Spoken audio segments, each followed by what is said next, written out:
Okay, जैसे कि मैं आपको हर एक वीडियो में बोलता हूँ कि जो भी वेट आप उठाते हो, एक प्रॉपर रिदम के साथ उठाया कीजिए, बीच-बीच में लैग मत किया कीजिए। जैसे कि आपने एकदम ऐसे उठा लिया, इसमें होता क्या है, उस मसल पर जो कॉन्ट्रैक्शन मूवमेंट था, जितने भी एरिया का, वो नहीं हुआ है। अगर गलती से मान के चलो कॉन्ट्रैक्शन हो भी गया, तो बहुत कम होगा और आपको इसकी वजह से ये झेलना पड़ता है कि पूरे सेट में जो 12 रेपिटेशन थे, उस पे वो एक्चुअल लोड नहीं आया जो हमें आना चाहिए था और देन होता क्या है, वो आपका सेट खराब हो जाता है। और इसका धीरे-धीरे रिजल्ट ये देखने के लिए मिलता है, आपको 6 महीने या 1 साल हो चुके हुए भी उस पर्टिकुलर मसल में उतनी ग्रोथ देखने के लिए नहीं मिलती है, जो एक्चुअल में होनी चाहिए थी। अब यहाँ पर बहुत से लोगों ने मेरी वीडियोज़ को टारगेट करते हुए ये कहा था कि हम कुछ रिदम वाले रेपिटेशंस निकालकर और कुछ वैसे रेपिटेशंस निकालकर मतलब एक लैक वाले, इससे ही हम अपने मसल को डैमेज कर लेंगे।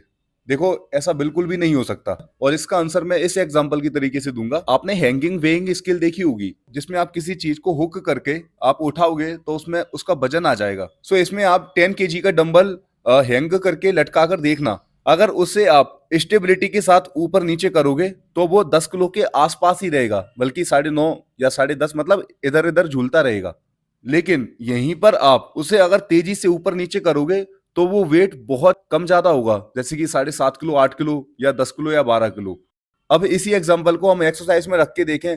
मान के चलो आप बाइसेप्स कर रहे हो 10 केजीज के डंबल से। ओके, अगर मैं यहीं पर उस डंबल को एक रिदम के साथ लाऊंगा ऊपर नीचे, तो वो 10 केजीज के आसपास ही घूमेगा। लेकिन यहीं पर अगर मैं जल्दी जल्दी कर दूंगा तो वो डंबल ज्यादा गैप करेगा, एक इंक्रीज भी करेगा, डिक्रीज भी करेगा उसके एक्चुअल वजन से।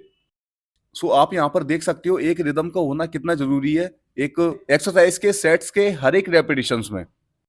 अब यहाँ पर एक और पॉइंट मैं कनेक्ट करना चाहता हूँ प्रोग्रेसिव ओवरलोड से। जिन लोगों को एक्स्ट्रा वेट उठाने में प्रॉब्लम आ रही है, जैसे कि मान के चलो आप चेस्ट पर 25 किलो का डंबल उठा रहे हो, ओके, उसके बाद आप 27.5 केजी यानी 27.5 केजी के डंबल्स को उठाने की प्रैक्टिस करते हो, तो वो सही से नहीं उठा पाते हो। इसका यही रीजन है कि आपने 25 किलो पर ही एक्चुअल में वर्क नहीं किया है अच्छे से, जो करना चाहिए। और इसका एग्जाम्पल मैं अभी थोड़ी देर पहले ही दे चुका हूँ हैंगिंग वेइंग स्किल मशीन से। सो अगर यहाँ पर आपको प्रोग्रेसिव ओवरलोड करना है तो ध्यान रखना उस पर्टिकुलर नंबर वाले वेट को रिदम के साथ उठाओ, 20 किलो, 25 किलो, 50 किलो जो भी है।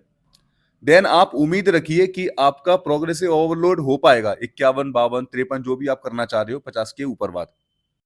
और इस प्रोग्रेसिव ओवरलोड टॉपिक से रिलेटेड ऑलरेडी मैं वीडियो बना चुका हूँ, आपको आई बटन पर भी देखने के लिए मिल जाएगी, डिस्क्रिप्शन में भी और एंड कार्ड में भी। सो जाकर अच्छे से देखिए, समझिए एक्चुअल में ये होता क्या है। और आपने जो मेरी इतनी देर तक बात सुनी उसके लिए थैंक यू।